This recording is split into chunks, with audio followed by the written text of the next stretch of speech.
welcome to The Explainer. Today we're diving into a really influential self-help book, The Silva Mind Control Method by José Silva. It's a book that promises to teach you how to tap into the hidden and seriously powerful parts of your own mind. So let's kick things off with a story from the book that perfectly captures its central promise. Imagine this. A graduate of the program is frantic, can't find their plane ticket anywhere. So they use a specific mental technique and boom, they instantly see exactly where it is. It makes you wonder, right? What if you could access those hidden parts of your mind to solve everyday problems just like that? So who's the guy behind all this? Well, his name is José Silva, and his story is pretty incredible. He wasn't some academic or psychologist. He was a self-taught electronics repairman from Texas. And he spent more than 20 years researching and experimenting with how to train the human mind to do what most of us would consider extraordinary things. His core idea was actually pretty simple, but really profound. His whole thing was that we all have these abilities. We just haven't been taught how to switch them on. The idea isn't just about using more of your mind, but using it in a totally different, much more powerful way. So how on earth did he propose we do that? Okay, so the absolute cornerstone of the entire Silva method, the thing it all rests on, is learning how to consciously get into a very specific state of mind. He called it the alpha level. And yeah, this is pretty much where all the magic is supposed to happen. So you're probably thinking, okay, this sounds like it's going to take years of meditating on a mountaintop, right? Well, according to the book, nope. It's actually a pretty simple, almost mechanical technique that anyone can get the hang of relatively quickly. Yeah. Silva lays out a super clear step-by-step process. He says that by doing this, closing your eyes, looking up, and counting backward, you're basically giving your brain a command to produce alpha waves. It's a trigger to get you into that deeply relaxed but still very aware state. And this is a really key point. We need to be clear about what this alpha level is. This isn't just sleeping or daydreaming. Silva calls it a state of inner consciousness. Think of it like this. You're totally awake, you're alert, and you are in complete control of your thoughts. Okay, so once you're in this alpha state, what do? Because this isn't just about chilling out. Its real purpose is to become a workshop for actively solving problems. This is where he introduces what he calls dynamic meditation, and it's all built around this idea of a mental screen. It's pretty much what it sounds like, a movie screen you create in your mind's eye to work through whatever's on your plate.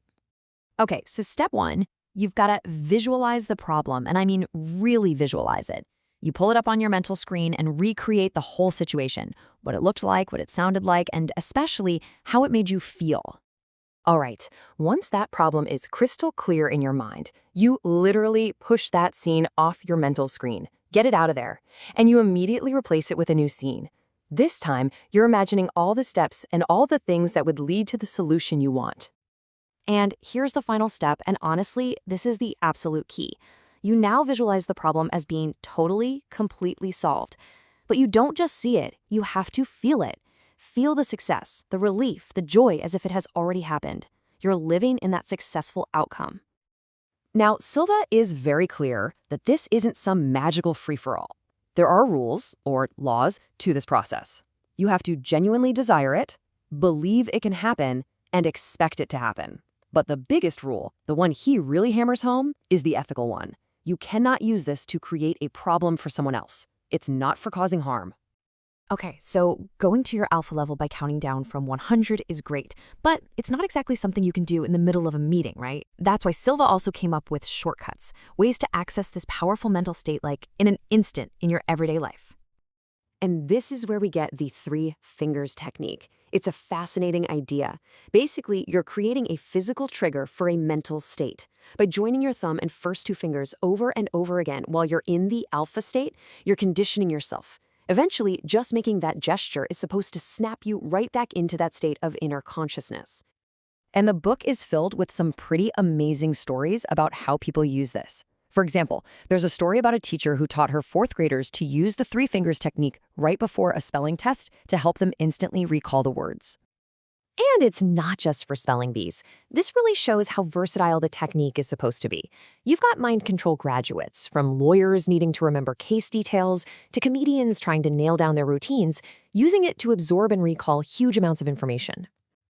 All right, for our last section, let's look at how Silva applies all these mental techniques to something that's super personal for a lot of us, our health and those nagging habits we want to change.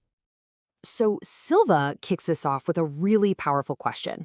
Can mere words and images, things you just think about, actually create a real physical change in your body? His whole argument is built on the idea that our brains, well, they often can't tell the difference between something that's really happening and something that's just vividly imagined. You know what? Let's try his most famous example right now. Just imagine, you're in your kitchen. You're holding a bright yellow lemon. You cut it in half, and now bite deep into it. Imagine that sour juice just flooding your mouth. For a lot of people, just thinking about that is enough to make your mouth water. And that right there is a perfect, simple demonstration of that powerful mind-body connection. This leads to a really crucial point, which builds on the work of Emile Coué. He said that when your willpower and your imagination are fighting, your imagination is going to win, every single time. And think about it. How often does trying to force change with just willpower fail? Silva's reason is that a much stronger force, your imagination, might be secretly working against you, picturing failure. So, instead of a head-on fight with the bad habit, which just creates this internal conflict and struggle, the Silva method says to do the opposite. You use your imagination. You vividly and intensely focus on all the amazing benefits and the incredible feelings of success you'll get from making that change. You make the goal more appealing than the habit, so the change starts to feel effortless.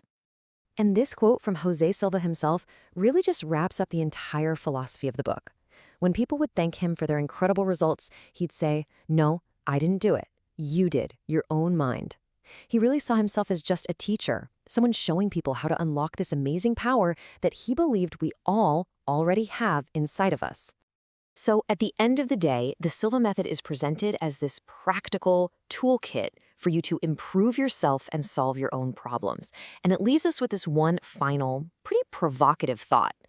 If you really could program your mind to solve just one problem in your life, what would it be?